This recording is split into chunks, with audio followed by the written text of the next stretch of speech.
আসসালামু আলাইকুম গাইস, আশা করি সবাই ভালো আছেন।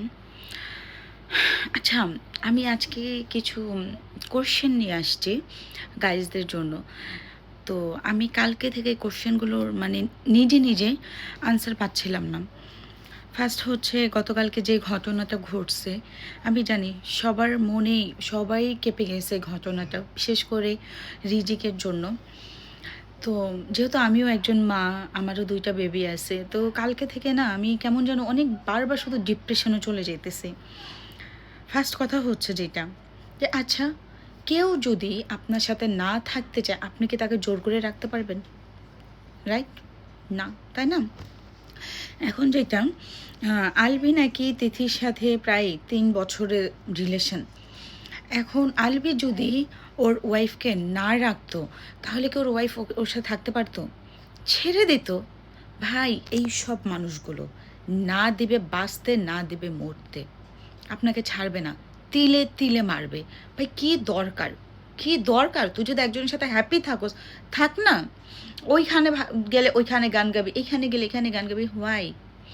এখন কথা যেটা, আমি সবাই অনেকেই বলতেছে, ইভেন আমিও বলতেছি, কি দরকার ছিল আপুটা এভাবে নিজেকে শেষ করে দেওয়া? বাচ্চাটা ছিল, অ্যাটলিস্ট বাচ্চার কথা ভাবতো। আপনি একটু ভাবেন, এত সুন্দর পৃথিবী, এত মায়া, বাবা মা, বন্ধু বান্ধব, আত্মীয় স্বজন, সন্তান, একটা সময় এই ভালোবাসাগুলো কোনো কিছু মনে হয় না।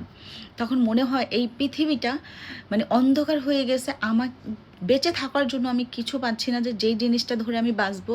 তখন মনে হয় এই পৃথিবীর কষ্ট থেকে ওইখানে দেখে নেব। যেহেতু আমরা মুসলিম, এরকমভাবে হলে সে এই দুনিয়াও পায় না, ওই দুনিয়াও পায় না। তখন না মাথায় আসে যে এই দুনিয়া আমার লাগবে না, এই দুনিয়া আমি এই কষ্ট আমি নিতে পারতেছি না, ওই দুনিয়ায় দেখা যাবে।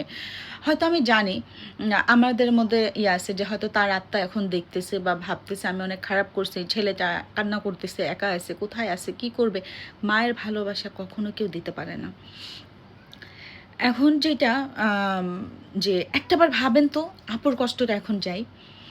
আপনি ওই জায়গাটায় যদি আপনাকে নেন, যে আপনি বুঝতেছেন আপনার ভালোবাসা মানুষটা মানে আরেক জায়গায় আছে, ইভেন আপনার বাচ্চা বলতেছে পাপাকে ফোন দাও, পাপার সাথে কথা বলবো, আপনি পারতেছেন না আপনার বাচ্চাকে বলতে যে তোমার পাপা তো আরেক জায়গায় আছে, বা এরকম যে আপনি ফোন দিছেন তাকে, সে ডিরেক্ট ফোন ধরে বলছে প্লিজ ফোন দিবা না, ডিস্টার্ব করবা না, যেটা আলবি ভাই আপুকে বলছিল।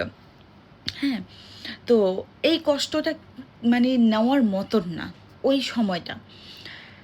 আর এই মানুষগুলো কি করে জানেন, তাদের গাইডলাইন থাকে, কারোর সাথে কোনো পার্সোনাল কথা বলতে পারবা না, কারোর সাথে লাইফ শেয়ার করতে পারবা না। আমি যেহেতু সোশ্যাল মিডিয়াতে আসি, ওই ভাইয়ের কথা বলতেছি, সেইগুলো বলছে। আপুটা প্রত্যেকটা ইন্টারভিউতে তার হাজবেন্ডকে অনেক উপরে রাখছে, অনেক ভালো ভালো বলছে, কিন্তু তার ভিতরে যে এত কিছু, এগুলো কিন্তু প্রকাশ করে নাই।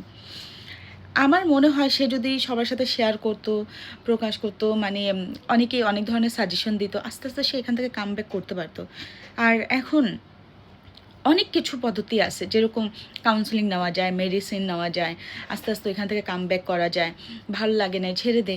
কিন্তু ওই যে বললাম না, আপনি ছেড়ে দিতে যাবেন, যেই মুহূর্তে আপনি ডিসিশন নেবেন আমি ছেড়ে দিব, সেই মুহূর্তেই আপনার পা চাটা শুরু করবে, যে না না আমি তোমাকে ছাড়া বাঁচবো না, আমার সিচুয়েশন খারাপ, প্রবলেম ছিল, এই বলে আপনাকে ম্যানেজ করবে। আবার যখন ওইখানে যাবে তখন আপনাকে চিনবে না।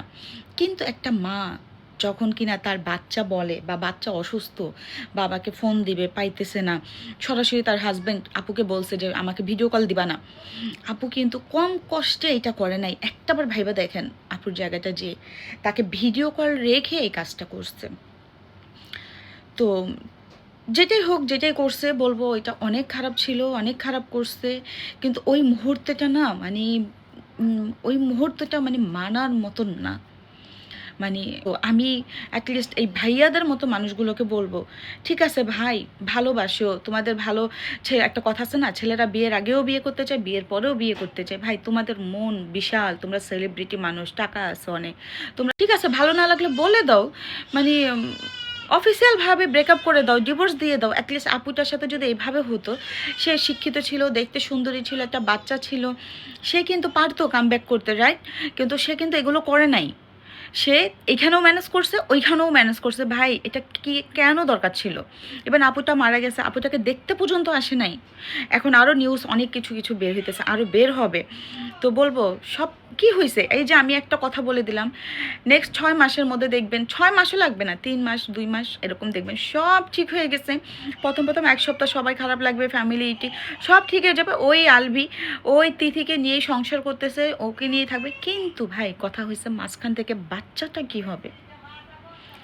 মাঝখান থেকে বাচ্চাটা কি হবে? বাচ্চাটা না পেলো বাবা, আর কথা আছে না, মা মরলে বাবা তালুই হয়ে যায়, এইটাই সত্যি কথা। তো আলভিও না রিজিককে ভুলে যাবে, কিন্তু যদি মাটা থাকতো, এক কথাই আছে, মা হাজারো খারাপ হলে মা মাই হয়। তো কালকে থেকে না কেমন যেন বারবার ডিপ্রেশনে চলে যেতেছিলাম, বারবার। আর ভাবতেছিলাম যে আপুটা কতটা কষ্ট হচ্ছিল সেই মুহূর্তে, যে সে নিতে পারতেছিল না যে আমার বাচ্চা তার বাবার সাথে কথা বলবে। আমি ফোন দিতেছি, সরাসরি বলতেছে ফোন দিও না, ডিস্টার্ব করো না। মানে কেমন যেন ভাবলে অনেক কিছু হইতেছে, খুব কষ্ট হইতেছে। তো এটাই সবাইকে বলবো যে এমন এমন জানি অনেকের লাইফে আছে, অনেক মানে ওই যে বললাম কেউ শেয়ার করতে পারে না বা কেউ বলে না। ভাই ছেড়ে দাও, ছেড়ে দাও, এইটা হচ্ছে সলিউশন। এইভাবে পৃথিবী ছেড়ে দিলে বাচ্চাটা মা হারালো, তারপর আপুর মা বাবা তার মেয়েকে হারালো, তার ভাই বোনকে হারালো, বোন বোনকে হারালো, ফ্যামিলি মানে মানে কতটা মানুষ রিলেশন মানে হয়ে গেল। বাট আপু কী হতো, এখান থেকে ছেড়ে আসলে কিছুদিন মেডিসিন খেত, ডক্টর কাউন্সেলিং নিত, এখানে এখানে করতো। আপু দেখতে সুন্দরী ছিল, শিক্ষিতা ছিল, একটা জব টব করতো, বাচ্চাটাকে নিয়ে ভালো থাকতো, অ্যাটলিস্ট বেঁচে তো থাকতো। সো এইসব মানুষগুলোকে বলবো যে ভাই একজনকে নিয়েই থাকো না, কি দরকার যে এখন মানুষটা ঠিক হয় আইসা আবার ম্যানেজ করো, কি দরকার? ভালোবাসাই তো দরকার, তো এক জায়গা থেকে কি হয় না? মানে বাচ্চাটার জন্য আমার খুব খারাপ লাগতেছে, খুব। মানে কেন যেন বারবার ওই বাচ্চাটার মধ্যে আমি আমার বাচ্চাদেরকে দেখতে পারতেছি।